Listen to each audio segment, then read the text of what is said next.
Please watch the full video. This was a difficult one to make. A honest conversation about Brighter Shores, the future in its current state. At the moment, there is no getting around this.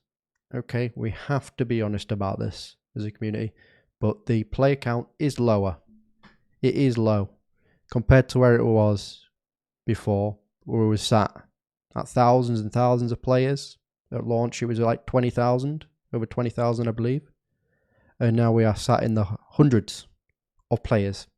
Quick note, as I was editing this video, they are releasing the combat rework this week, so that might bump up player numbers, but only if enough former players know about the update. I would hope that we can at least get back to the kind of 1,000, 2,000, 3,000, 4,000, 5,000 range in the mid-term and grow from there.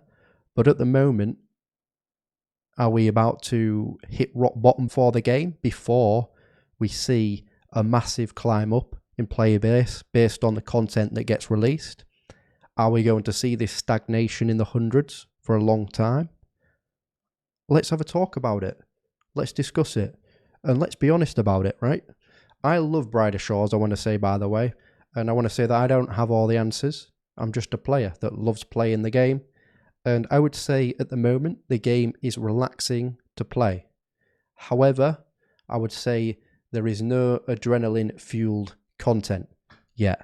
And I think that the gaming landscape, I think people want that more, right? They want the adrenaline-fueled fun content, the idea of killing a mob, not knowing what rare item you're going to get.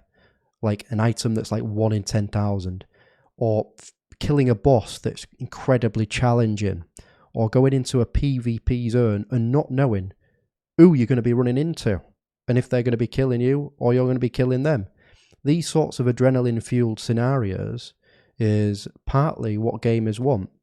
Yes, sometimes you want relaxing gameplay, training a profession, but other times you just want to get right into the action. Now, one of the main points here is I think that the devs are doing a fantastic job at responding to player concerns.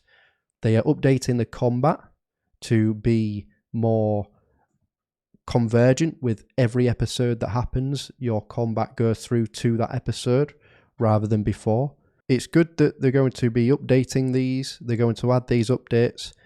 I think that's fantastic. But it's how they shout about them that also really matters. How do they shout about these updates so that previous players know about these updates? How do they shout about these updates so new players that haven't even tried Brighter Shores yet know about these updates to maybe check it out? How do they build a more human side to the company with the offices that they're moving into, the new offices, because they're expanding the team and adding more developers? So we're going to talk about this. So the first thing to show you is a Venn diagram. This is something I created in a few minutes. This is the way I see it. These three areas: community, economy, and combat. I would say that these are the three pillars for Brighter Shores going forward in terms of what is needed to increase the player base. Community, economy, combat. And these all link to one thing: fun. How can you make the community fun? Which it is at the moment, actually. There's some of the elements of that that's fun. How do we make combat fun? It's not fun at the moment, let's be honest. The combat at the moment is not fun. It will be fun soon, I think, in the future when they add talent trees and other stuff and bosses. At the moment, combat is not fun. It's more relaxing, I would say, than fun. And it's not very challenging either. Economy. We don't have trading at the moment. And trading, I think, feeds into a lot of other fun aspects like money making. Oh, do you do this money making method or that money making method? Oh, you can trade these items that are going up in price because there's a player demand for this item. So let's go collect those. These sorts of fun elements of basically finding the best money makers in the game, and these constantly changing based upon the player demands of supply and demand of products in the game. Okay. So these are the three elements that I need to consider. Now the first one, and I'm going to be talking about the most important area here in terms of shouting about the game. That is community. From my perspective, I think that going forward, what they should be doing, and they can disregard this video if they want. They can say, "Who's this twat?" Basically, you know. But this is just my view, right? Community. I think that they need to be doing some hype packages, 2 to 3 minutes videos regularly. So I think that the people at Fen Research should be putting out 2 to 3 minute videos. Now, I understand that obviously some of the team don't want to be necessarily talking or a spokesperson on camera. That's totally understandable. So what they could do with this is, I would like to see a more human side to the company, in the sense that Andrew Gower is able to just talk for 2 or 3 minutes about maybe a future change that's coming, something that's happening. And what they can do is they can film some B-roll footage in the background, or say a couple of devs working on something in the background, right? And all you got to do is edit that in as B-roll footage as Andrew Gower's talking, and then talking about the future of the game and where it's going and why they're making these changes, because it adds a human element to the game. It feels that you're talking directly to us, and video is the most powerful form of communication to be able to do that. I think blog posts are great. It's good. It's informative in a functional level, you know, in terms of functional level as you know in what's going on, essentially. You can read about it, but it's hard to have like a connection to the game through text files, right? You can build a connection through the game more by the developers speaking freely and passionately about what they're building. And I think because they are very passionate, I believe, about the game, and then so why not shout about that passion, about the implementations that you are going to do for the game going forward. If you're going to put a huge amount of hard work into updates for the game, shout about those updates, amplify the message, make sure that as many people know about the future updates as possible, whether that's returning players, new players, or current players. These three kind of need to communicate to all of them. And I think the hype packages that just gets people excited. They could contract someone out, like a marketer, that could make this, or they could do it in-house with a team. That would be very useful. Another B-roll footage that they could show in these videos is just little video sneak peeks of some of the future content, and then they show like 10 seconds of footage of it, and then talk over it, and then it pans back to Andrew talking about the game and what's coming. It's these sorts of things that adds a human element to the game. Another point here on the slideshow is the streamer integration on the main client. So what I mean by that is, I think that when you open up the game client for Brighter Shores to help build this kind of sense of community, I think that there should be a integration feature on the client that shows, you know, recent streamers that are streaming right now on Brighter Shores, and another section with the links of recent YouTube video, maybe, or maybe just the streamers. That's totally fine. And then basically you can see when people load up the game, there is a sense of community. There is people streaming the game, because you have to think that from a new player perspective, when you go into an MMORPG, one of the key areas is the fact that it's massively multiplayer, and showing that there's a community there that's actively streaming, it adds to that. And I think that that builds a sense of community. So having some kind of streamer integration on the main client, I think, would be very useful. And ultimately, it's going to enable more UGC, more user-generated content. And I think a lot more content is going to come out when you add bosses, when you add PvP.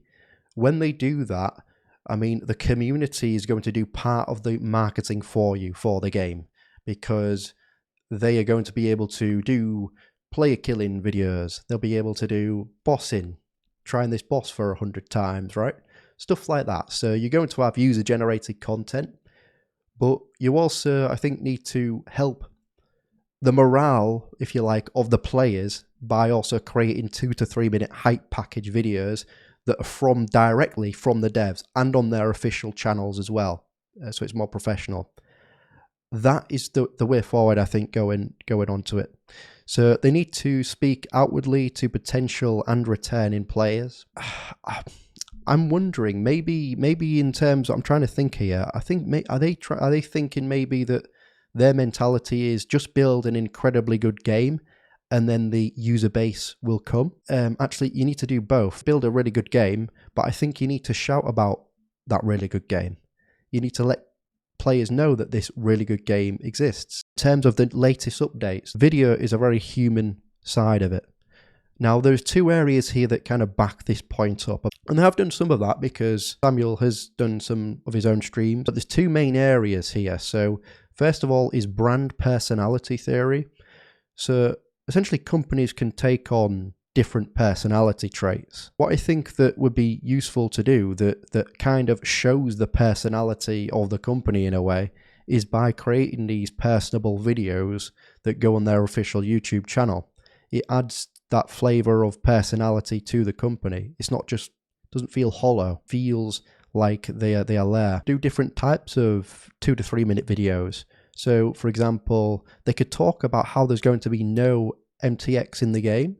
I know that's something that they've already said, but they could make a video out of that about saying what their values are as a company. Their values is that they don't want any singular microtransaction in the game. And they make a video about that and say why. What were the values of your company that says that you don't want to have that? What do you want gamers' experience to be like? You want them to feel that they are rewarded through playing the game rather than spending money on the game. In terms of your values as a company, I think that, again, that adds to the human side of it. It also adds to what the values of the company are. Another area is emotional branding theory. So this is emotional connections with brand and consumer rather than just the functionality of a product. So the best way I can put it at the moment is the blog posts do serve their purpose and they're fantastic for functionality reasons. So you are learning the information about the updates that are coming into the game. However, it's not emotional. Or one of the ways is to build an emotional connection between your player base and the company is through very passionate, very thought-provoking 2 to 3 minute hype package videos. Get the buzz going. You can then build an emotional connection with your player base, and then that player base hopefully will stick around for longer. And again, I don't have all the answers here. These are just my thoughts, right? I'm just kind of going through my thoughts here. And then there's combat, of course. There's 3 main areas here. So you've got bosses and PvP. And in the middle is itemization. And these cross over to both areas. So the more bosses we have, the more itemization we're going to have, the more fun in terms of searching for rare items that could be useful in game. And then, of course, those items that you collect from bosses could potentially be used in PvP as well. So all of this is connected, and it's all ultimately connected to fun. This will create a lot more user-generated content. You've got to think about how you're going to shout that message out there, that this is going to be coming in a personable, human way through video, which is the best way to emotionally connect with your consumers. The other areas, of course, is economy, which is trading. Trading fits into everything. For me, from my perspective, I feel that economy and trading is a really big part of an MMORPG. They could create a 2 to 3 minute about what their plans are for trading, and maybe just a couple of sneak peeks on how it's going to work and how this is going to enhance the gameplay. And again, put ads, all the platforms, Facebook, YouTube, Twitter, and basically they put that out there with boosted ads, and so that more people can hear about the game, more people know about the information. Now, the question is do you do that at early access? Do you put some ad copy at early access? I would say a little bit. They don't have to do it loads. They don't have to put loads of marketing spend out there straight away, but they could just start to test these types of things and then amplify that up. When it gets to release, they can do more marketing, but test it now so that you then scale it up over time is what I would say with that. This is my kind of thoughts where I would like to kind of see the game going.